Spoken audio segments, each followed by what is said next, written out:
Good morning, everybody. Welcome back for another read aloud. Today, we are going to continue learning about Asia and more specifically, some of the animals that we talked about yesterday in Asia. So for today, we're going to learn about two different Asian animals. We're going to focus on the giant panda and the slow loris. And then tomorrow, we're going to learn about the Bengal tiger and the Asian elephant.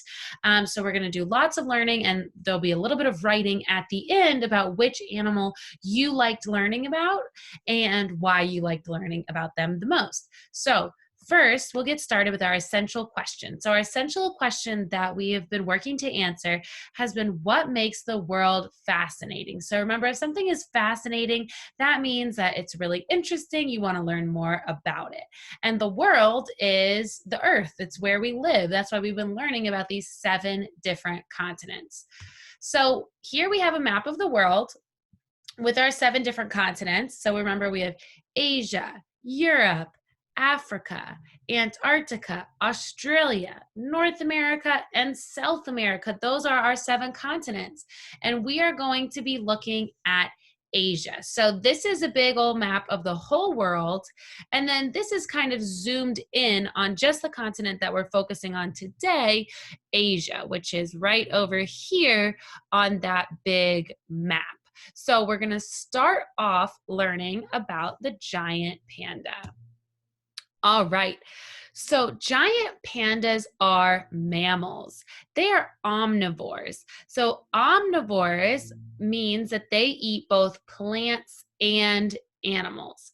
But giant pandas mostly eat bamboo, which is a plant. They mainly eat bamboo shoots and leaves. So bamboo is a tree-like grass. And in this picture right here, you can see this panda chomping on some bamboo. And they eat bamboo for 12 hours a day. So they are eating bamboo a lot, and they eat a lot of bamboo. Why do they do that? They do that because they only digest about 1/5 of the bamboo that they eat.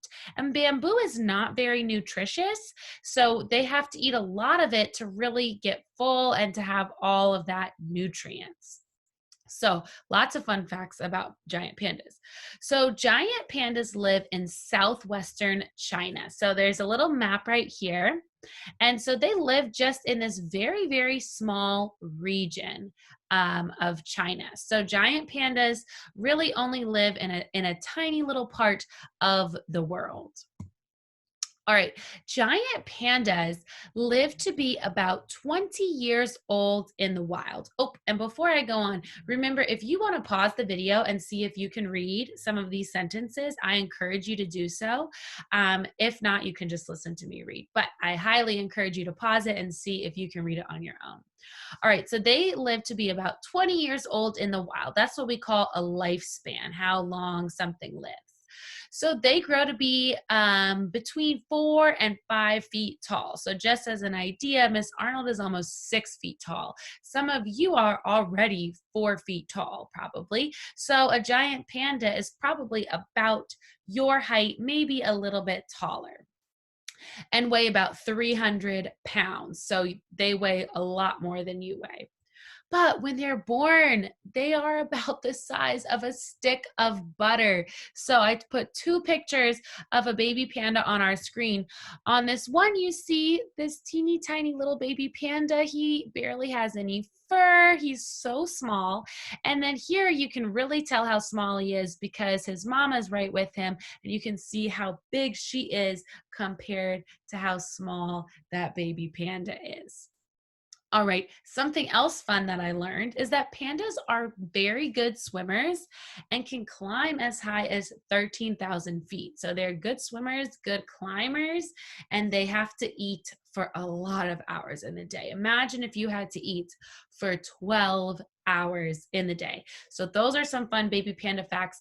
I'm also going to link some videos to learn more about baby pandas below in case you want to do some more of your own research. And there's some really cool videos watching a baby panda grow up from when they were really tiny to about a year old and how much they grow in that time. All right, this is a cool animal. You might not have heard of this one before. This is called the slow loris. So the slow loris lives in southeastern Asia, across India, the Philippines, and parts of Indonesia. And so right here, this gray, that's a map of where the slow loris lives. It is a primate. So a primate means it's in the monkey family. So it's kind of related to a monkey. They can live in many habitats, including tropical rainforests and evergreen forests. So unlike the giant panda, which was a really, really big animal, the slow loris weighs about 3 pounds, just 3 pounds. And the slow loris moves like a snake because it has more spinal vertebrae than other primates. So we have learned about our spine this year because we've also learned about the spine of a book. So the spine, your spine is in your back, and it's that thing that holds all the bones together. It's a set of bones that holds all your ribs and everything together. So the slow loris has more spinal vertebrae, has more of those bones than other primates, than other monkeys. So they kind of move really, really slow, almost slithering-ish like a snake. And again, there's going to be some videos down below so that you can watch a video of how a slow loris moves. All right, the slow loris is nocturnal. If something is nocturnal, that means that it sleeps during the day and stays awake at night. And the slow loris eats fruit, plants, insects, sap, and nectar.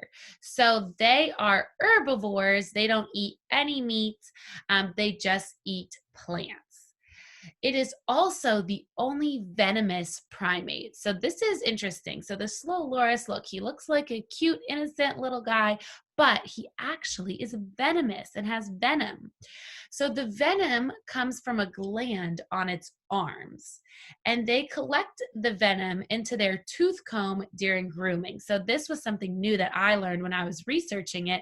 So basically, if they're grooming, think about a cat or a dog that you might have seen how they kind of lick themselves. That's how animals groom and how they get clean. So while the slow loris is cleaning its arm, it collects that venom into its mouth, and it has a special pocket or a tooth comb in its mouth where it can store that venom. Now, the neat thing about the slow loris is that it only uses its venom as a defense mechanism. So it does not use its venom to kill prey and then to eat it because, again, it's an herbivore. It eats plants and fruit and sap. But it will use its venom if it is being attacked.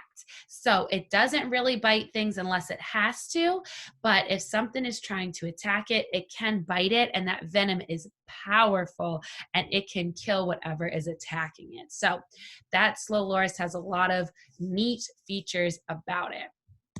All right, so now what I want y'all to do is to write your opinion. Which animal did you most enjoy learning about today and why?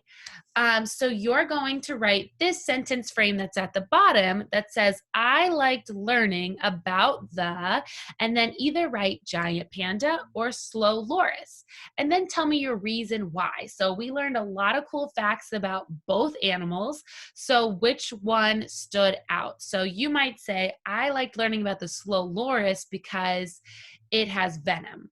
Or I liked learning about the giant panda because it's a great swimmer and I love swimming. Which animal did you most like learning about today? And again, I'm going to link to some more videos about the slow loris and the giant panda so that you can watch those too if you want some more information before you form your opinion. All right, everybody, I'll see you back here tomorrow so that we can learn about the Asian elephant and the Bengal tiger.